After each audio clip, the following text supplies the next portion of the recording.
This title is narrated with virtual voice, computer-generated narration for audiobooks. A Country Kind of Love by K.T. Raine. Chapter 1, C'est.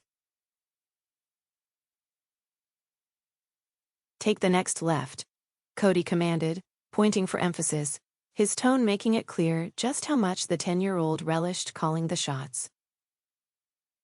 Cece raised a hand from the steering wheel long enough to salute her son. Roger that. She slowed, hugging the narrow shoulder of the county road to allow a hay-laden pickup truck to pass, before carefully swinging the Durango wide to make the turn onto Tompkins Road. What's next, boss? Cody eyed his phone.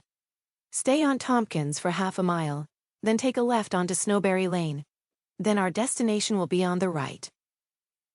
Wonderful, Cece said, the simple word not even close to expressing the depth of her relief. After 415 miles, she could survive one more. She sat a little straighter as the oppressive weight of anxiety began to lift from her aching shoulders. Another few minutes and they'd finally be home. Well, to their new home anyway. The 2-day trip from Boise to Huckleberry Ridge, Idaho, had been quite the slog for someone who'd never pulled a trailer in her life. Cece had given away a number of belongings she didn't want to, just so the remaining things would fit in a 12-foot cargo trailer. Anything larger would have required her to drive a U-Haul truck and tow the SUV behind, a terrifying and totally unacceptable prospect. Even the 12-footer made the steering and braking sluggish and slow to respond, and Cece had spent the whole journey white-knuckled, expecting a blown tire, engine trouble, something, to go wrong at any moment. Thank goodness most of the trip had been freeway miles, with the most traumatic part maneuvering through gas stations. Cody's sulking hadn't made the trip any less painful, serving only to reinforce Cece's knowledge that she wasn't a good mother. A good mother wouldn't spring a surprise move on her son, uprooting him from the only home he'd ever known with a made-up explanation and only 10 days' notice. A good mother would know how to soothe his frustration and resentment, how to make her only child happy. Sometimes it felt as though Cece's life had become one big pile of parental guilt. But things were going to be better in Huckleberry Ridge. At least, that's what she kept telling herself. Cece studied the passing scenery as they puttered along Tompkins Road, marveling at the difference in climate from one end of the state to the other. It was September 6th, still summer back in Boise, with daytime temperatures near 80 degrees. But up here in the north, the gorgeous fall colors were already in full display, the gold, crimson, and red leaves glistening under a bluebird sky, as if they were trying to outshine each other. The outdoor temperature gauge showed 64 degrees. Not too hot, not too cold. Perfect.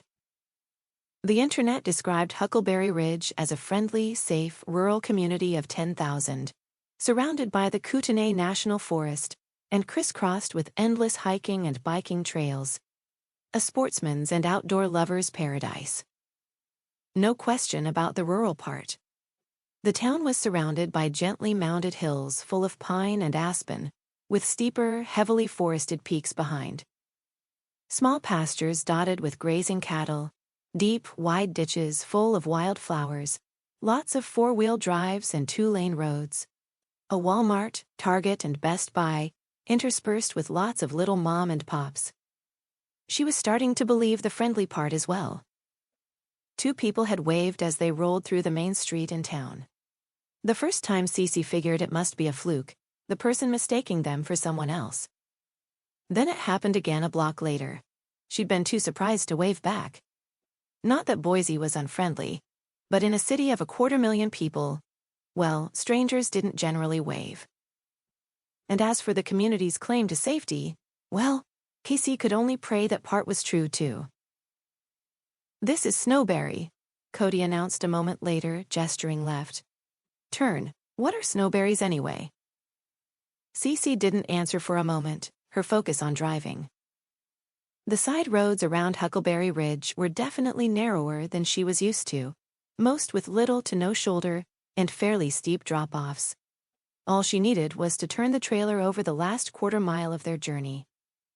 She successfully completed the turn, but To keep listening to this audiobook, I've left you a link in the description so you can do it, at no cost thanks to Audible's 30-day free trial.